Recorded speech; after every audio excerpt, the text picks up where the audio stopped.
संतों के रूप में भगवान ही हैं। भगवान को यदि देखना है तो संत के रूप में, गौ माता के रूप में, गुरुजनों के रूप में, भक्तों के रूप में, माता पिता के रूप में।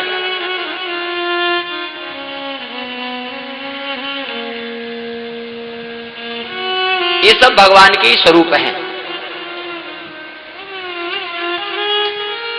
इसलिए भगवान तक पहुंचाने वाले महापुरुष हैं। उनके चरण का यदि आश्रय ले लेते हैं तो फिर भगवान को कृपा करनी ही पड़ेगी। यह निश्चित है, निस्संदेह। आचार्य एक बार जिसको स्वीकार कर लेते हैं फिर भगवान अस्वीकार नहीं कर सकते उसे। इसीलिए ये गुरु दीक्षा की महिमा है। गुरुदेव के द्वारा संबंध परमात्मा से जुड़ता है आचार्य। फिर तो भगवान चल करके आ जाएंगे। भाव की भूमि में बैठे हैं। जनकपुर मिथिला भाव की भूमि है। एक बार यदि विचार करते हैं तो अयोध्या वासियों को तो भगवान को पाने के लिए बहुत तप करना पड़ा। मनु और शत्रुपा के रूप में तप किया। पुनः दूसरा जन्म हुआ तो दशरथ और कौशल्या के रूप में। तो दशरथ और कौशल्या के रूप में भगवान मिले तो जरूर उन्हें, लेकिन फिर भी अपने साधन से नहीं मिले, अपने बल से नहीं मिले, उनकी तपस्या से नहीं मिले। वहां भी गुरुदेव वशिष्ठ जी की जब तक कृपा नहीं हुई तब तक भगवान का आगमन नहीं हुआ। तो वहां भी गुरुदेव की भूमिका मुख्य है। गुरुदेव वशिष्ठ जी का आशीर्वाद मुख्य है। गुरुदेव की जब कृपा हो गई तब जाकर के भगवान श्री दशरथ जी को मिले। कहने का तात्पर्य आचार्य देवो भव।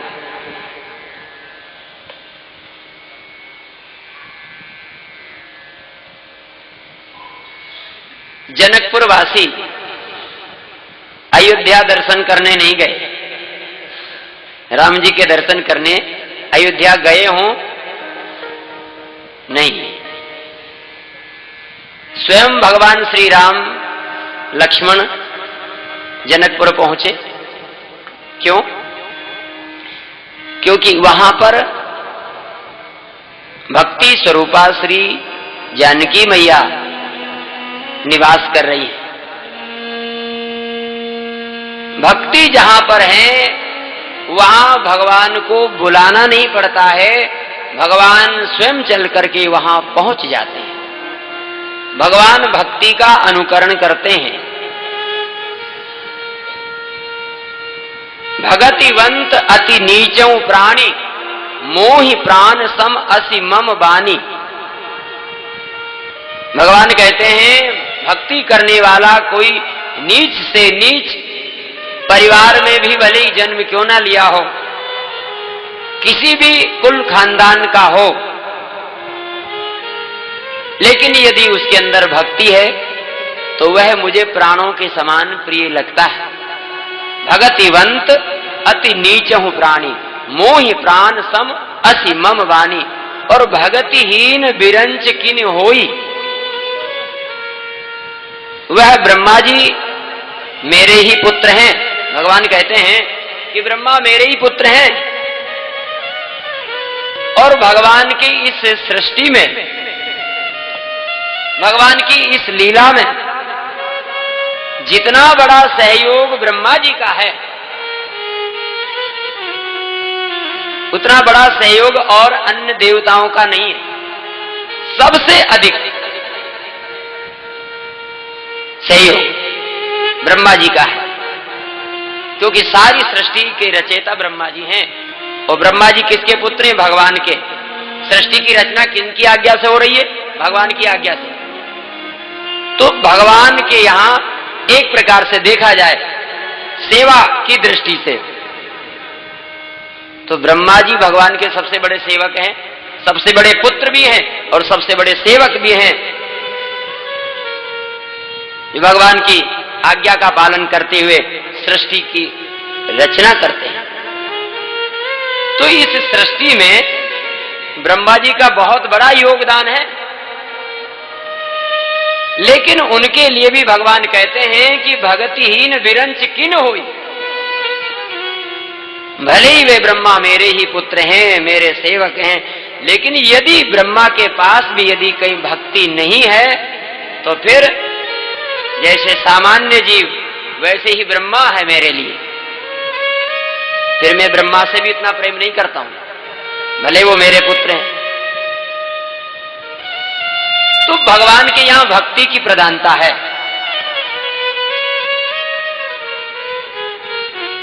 भगवान भक्ति का अनुकरण करते हैं। भक्ति जहां होगी भगवान वहां चले जाएंगे। जहां जहां गैया चले, जहां जहां बछड़ा चले, तहां चली जावे गैया। जहां जहां बछड़ा चले तहां चली जावे गैया। और कह दादू जहां चले संत जन तहां चले जाए रमैया। श्री दादू जी महाराज कहते हैं कि जहां जहां बछड़ा चल करके जाता है तो गैया को बुलाना नहीं पड़ता है, गाय अपने आप चली जाएगी बछड़े के पीछे। जहां बछड़ा जाएगा गाय उसके पीछे। हुंकार भरती हुई साधु जहां चले संत जन तहां चले जाए रमैया। जहां पर भगवान के भक्त निवास करने लग जाएंगे भगवान को वहां आना पड़ेगा। भगवान वहां प्रत्यक्ष रूप से निवास करते हैं। जहां भगवान के भक्त निवास करते हैं, जहां भगवान के भक्त हैं, जहां भगवान की भक्ति है वहां भगवान को बुलाना नहीं पड़ेगा। वहां तो भगवान बस भक्ति का अनुकरण करते हुए पहुंच जाएंगे। वो भक्ति चाहे जिसके यहां हो, भक्ति चाहे जिसके यहां हो, चाहे जो भी भक्ति करे, क्योंकि भक्ति स्वतंत्र सकल गुण खानी। भक्ति स्वतंत्र है और भक्ति करने का अधिकार सबको है। कर्म कांड में अधिकार सभी को नहीं है। कर्म कांड सब नहीं कर सकते, न सब करवा सकते। वैदिक कर्म तो जहां कर्म की प्रधानता है तो कर्म कांड में सभी का अधिकार नहीं है, लेकिन भक्ति में सभी का अधिकार है। चाहे ब्राह्मण क्षत्रिय वैश्य शूद्र पुरुष नपुंसक नारी वा जीव चराचर कोई, सर्व भाव भज कपट तज मोई परम प्रिय सोई।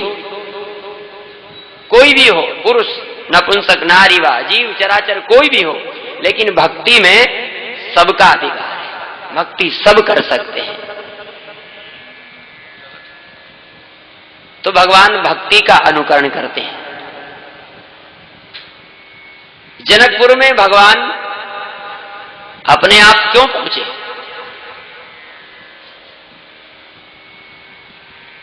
दोनों पक्ष को यदि हम देखते हैं, भगवान के साथ में है श्री विश्वामित्र जी, गुरुदेव के स्वरूप।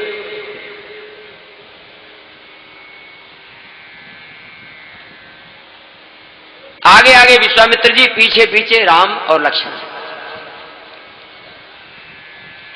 जहां जहां संत जाएंगे भगवान वहां वहां, जहां भगवान के भक्त जाएंगे भगवान उनके पीछे पीछे। आगे आगे विश्वामित्र जी, पीछे पीछे राम जी। तो विश्वामित्र जी की भूमिका, विश्वामित्र जी के कारण भगवान जनकपुर पहुंचे। और जनकपुर के पक्ष को देखते हैं तो वहां है भक्ति स्वरूप श्री जानकी मैया। भक्ति का आश्रय ले रखा है मिथिला वासियों ने, इसलिए भक्ति महारानी की कृपा है मिथिलावासियों के ऊपर, और भक्ति महारानी की कृपा से भगवान स्वयं चल करके मिथिला में पहुंच गए। इसीलिए भगवान को भक्त वत्सल कहा गया है। भगवान कहां पर ठहरे हैं? जनक जी ने कहां ठहराया है उन्हें? अपने भवन में नहीं ठहराया जनक जी ने। जनक जी ने सुंदर सदन सुखद सब काला, तहां वास ले दीन भुवाला। सुंदर सदन में भगवान को ठहराया है। और सुंदर सदन किसका सदन है? बोले सुंदर सदन सिय निवास सुंदर सदन, शोभा किम कही जात। ये सुंदर सदन जो है श्री जानकी जी का भवन है। श्री जानकी मैया इसमें निवास करती है।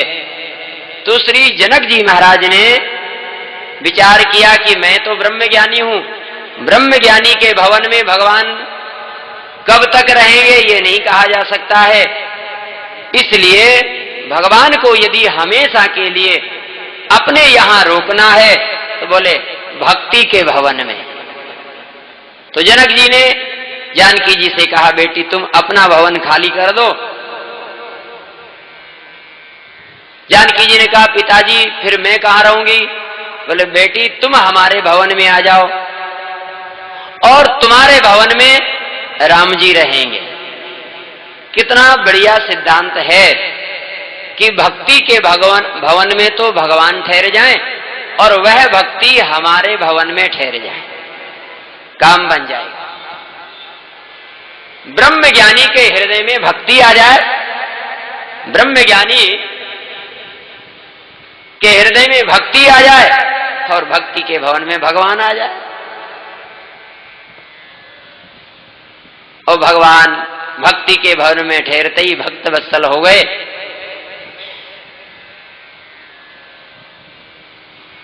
श्री लखनलाल जी के मन में नगर देखने की इच्छा हुई।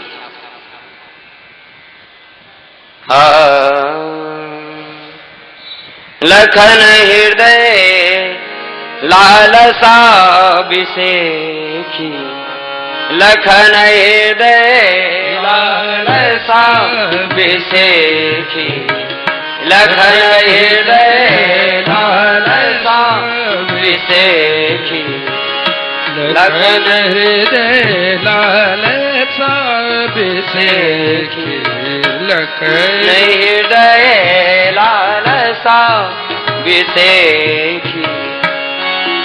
जाई जनकपुर आइए देखी, जाई जनकपुर आइए देखी,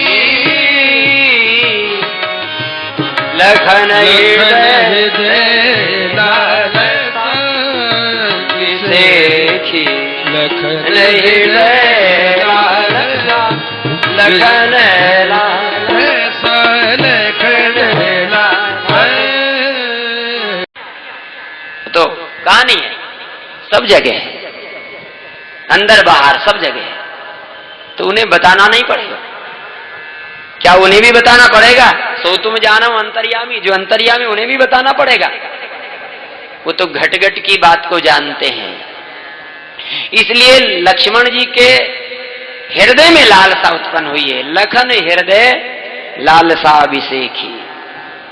कौन सी लालसा? बोले जाई जनकपुर आई देखी, जनकपुर को देखने की लालसा। अब यहां एक और विचित्र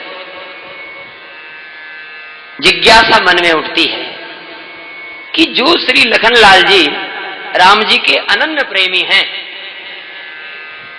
जो लखनलाल जी कहते हैं कि गुरुपित मात न जानो काऊ, लक्ष्मण जी कहते हैं ना मैं गुरु को जानता हूं, ना मैं पिता को जानता हूं, ना मैं माता को जानता हूं, मोरे सबई एक तुम स्वामी, दीन बंधु तुम अंतर्जामी। हे प्रभु मैं आपके सिवा और किसी को नहीं जानता हूं। माता रामो मत पिता रामचंद्र, स्वामी रामो मत सकः रामचंद्र, सर्वसम में रामचंद्रो दयालुर्नान्यम जाने न्यू जाने। मेरे लिए माता भी राम ही है, पिता भी राम ही है, भाई भी राम है, गुरु राम है, बंधु राम है, सखा राम है, सब कुछ मेरे लिए राम ही है। तो अब विचार करें कि लक्ष्मण जी का ऐसा अनन्य भाव, जो केवल राम जी को ही सर्वस्व मानते हैं, राम जी के सिवा वो किसी को कुछ मानते नहीं है।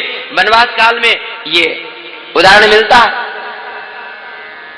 राम जी ने अपने पिता श्री दशरथ जी को त्याग दिया, माता सुमित्रा आदि सबको छोड़ करके राम जी का अनुकरण किया। इससे ये सिद्ध होता है कि लखनलाल जी राम जी के अनन्य प्रेमी है। यहां तक कि अपनी धर्म पत्नी उर्मिला को, अपनी धर्म पत्नी उर्मिला को भी श्री लखनलाल जी महाराज ने पीछे कर दिया और राम जी का अनुकरण किया। तो जिनके जीवन में भगवान श्री राम ही प्रधान है, आज वो लखनलाल जी यदि ये बात कहते हैं तो आश्चर्य होता कि नहीं होता? आज वो लखनलाल जी ये कहें कि नगर देखना चाहता हूं, क्या है नगर में? इसी क्या विशेषता उस नगर में? क्या राम जी से भी बढ़कर के ये मिथिला है? जो लक्ष्मण जी कह रहे हैं कि नगर देखना, वो लालसा उनके मन में हुई नगर देखने की।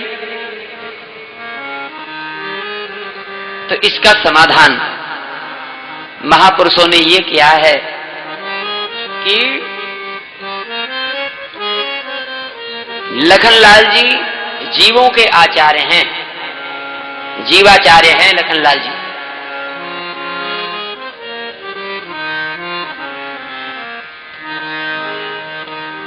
जब भगवान सुंदर सदन में विराजमान हुए तो मिथिला में ये सूचना तो हो ही गई थी कि दो राजकुमार आए हैं और सुंदर सदन में ठहरे हैं। ये खबर सबको मिल चुकी थी, सब जान गए थे। इतने सुंदर हैं कि देखने योग्य हैं। तो जो भगवान की अवस्था वाले हैं बालक, वह सब सुंदर सदन के बाहर, वे सभी बालक सुंदर सदन के बाहर खड़े होकर के और कभी पर्दे की ओट से भगवान को देखना चाहते हैं, कभी झरोके की ओट से भगवान को देखना चाहते हैं, छिप छिप करके और सुंदर सदन में भगवान को देखना चाहते हैं। इतने सुंदर हैं। तो बाहर में भीड़ लगी हुई है दर्शनार्थियों की, बाहर में दर्शन करने वालों की भीड़ लगी हुई है। वो भगवान छिपे हुए हैं। तो लखनलाल जी जीवों के आचार्य होने के कारण सभी जीवों के ऊपर कृपा हो जाए, सभी को यह सुख मिले। लक्ष्मण जी के मन में यह भाव आया कि जो सुख मुझे मिल रहा है, ये बाहर में बेचारे जो खड़े हैं बालक, ये मिथिलावासी, इन सबको भी भगवान का दर्शन होना चाहिए। भगवान यदि सुंदर सदन में बंद हो जाएंगे तो यहां आने से लाभ क्या होगा? इनके नेत्र सफल कैसे होंगे? दर्शन कैसे होगा? क्या राम जी सुंदर सदन में छिपने योग्य है, छिपाने योग्य है?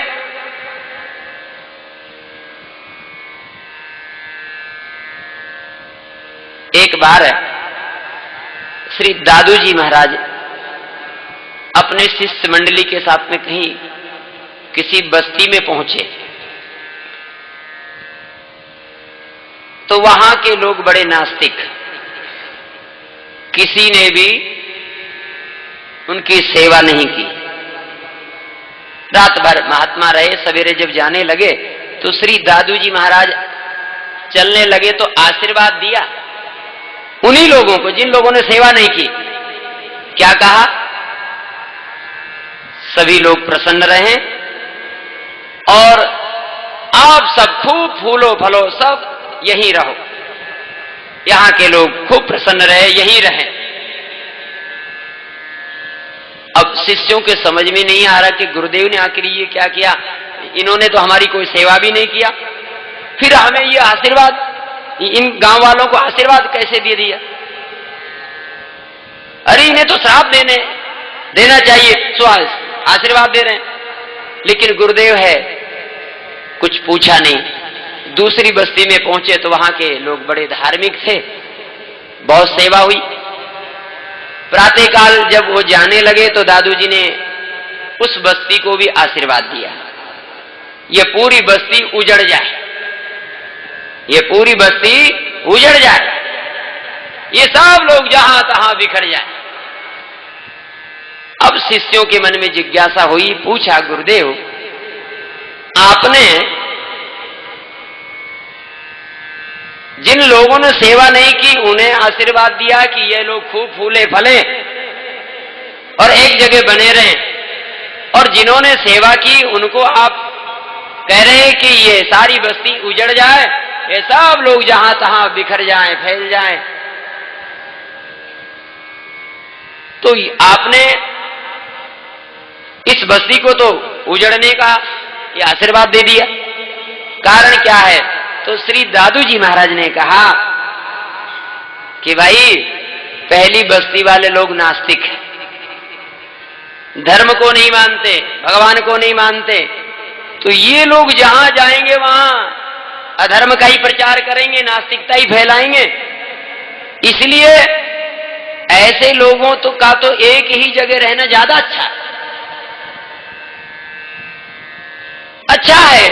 ये जिस क्षेत्र में रहेंगे वहीं पर अधर्म होगा, बाहर तो नहीं होगा।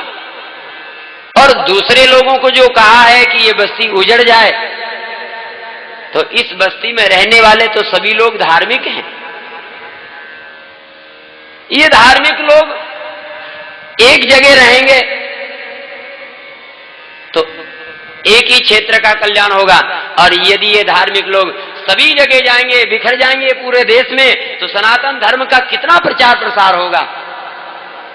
इसीलिए कहा कि ये सारी बस्ती बिखर जाए, उजड़ जाए, ये सभी धर्मात्मा पूरे संसार में जहां तहां फैल जाए। कहने का तात्पर्य यह है कि नास्तिक का एक जगह रहना ज्यादा अच्छा है।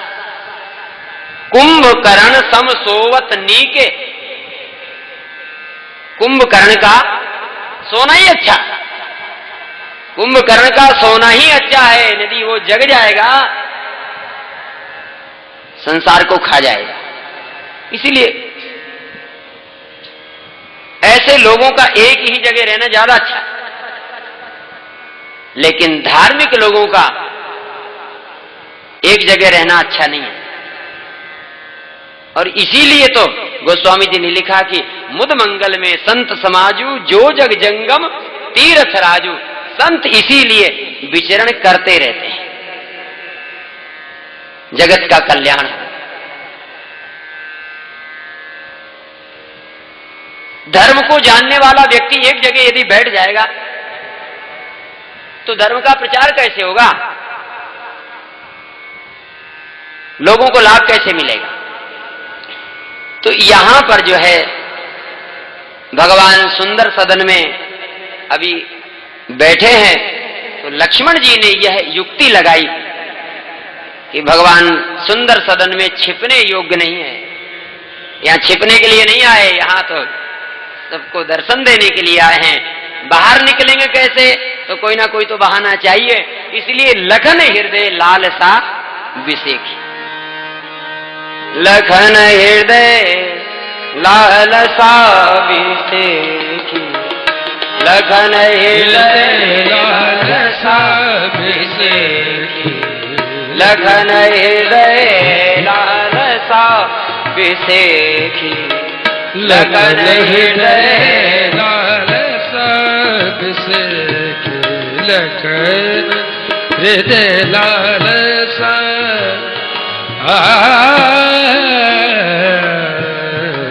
लखन लखन लखन हृदय लाल जाय जनकपुर आए देखी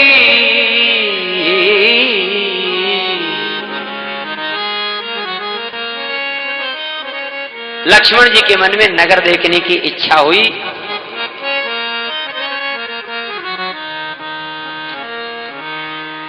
तो राम अनुज मन की गति जानी जानी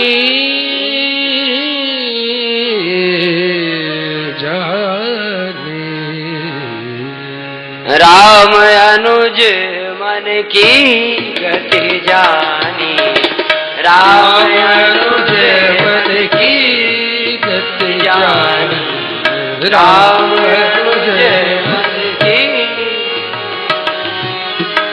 जानी राम अनुज मन की गति जानी राम अनुज मन की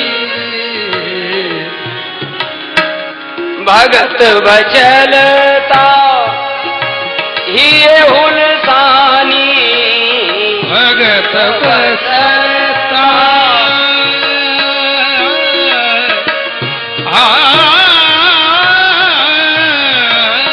भगत बचलता ये हुलसानी राम अनुज मन की गति जानी राम अनुज मन की गति जानी राम अनुज मन की गति जानी।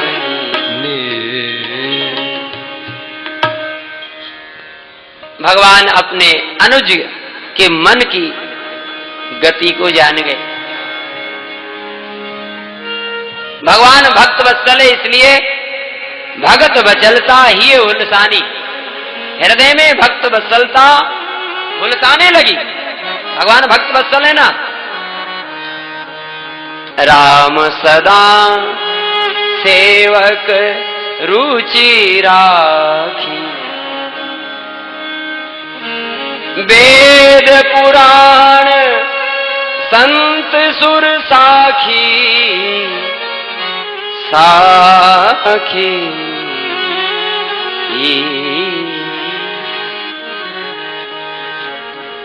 भक्त वत्सलता हृदय में हुलसाने लगी। तो भगवान ने गुरुदेव से निवेदन किया, गुरुदेव नाथ लखन पुर देखन चाहिए नाथ लखन पुर देखन चाहिए नाथ लखन पुर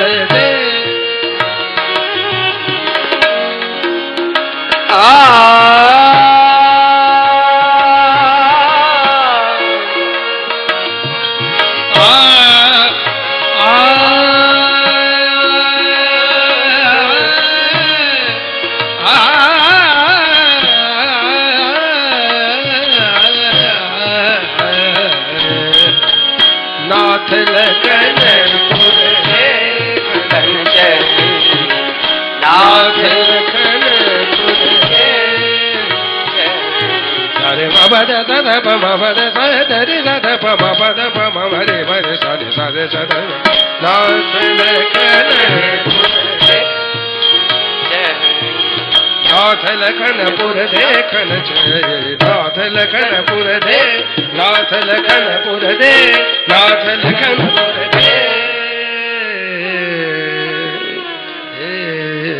भगवान कहने लगे, गुरुदेव नाथ लखनपुर देखन चाहे। गुरुदेव लक्ष्मण नगर देखना चाहते हैं। तो गुरुजी ने भी मन ही मन में कहा कि देखन चाहें तो फिर काहे न कहें। यदि देखना चाहते हैं तो कह क्यों नहीं रहे। तो राम जी बोले कि प्रभु सकोच, आपका संकोच। ये और बड़ी विचित्र बात है। संकोची स्वभाव राम जी का है। सो राम जी तो आज बोल रहे हैं, और जिन्होंने बड़े बड़े बोलने वालों की बोलती बंद कर दिया, वो लखनलाल जी आज संकोच कर रहे हैं। प्रभु संकोच डर प्रगट न कहें, आपका संकोच। तो फिर आप क्यों कह रहे हैं? का गुरुदेव जो राउर आयस में पाऊं तो नगर दिखाई तुरंत ले आऊं। गुरुदेव यदि आपकी आज्ञा हो जाए तो मैं लक्ष्मण को नगर दिखा करके ले आता हूं। गुरुजी ने पूछा, राघव रामभद्र, क्या आप पहले इस मिथिला में आए हैं? बोले नहीं। तो फिर आप कैसे दिखाएंगे? दिखा तो वह सकता है जिसने पहले देखा हो। और राम जी कह रहे हैं कि जो राउर आयस में पाऊं तो नगर दिखाए। यदि आपकी आज्ञा हो जाए तो मैं लक्ष्मण को नगर दिखा करके ले आता हूं।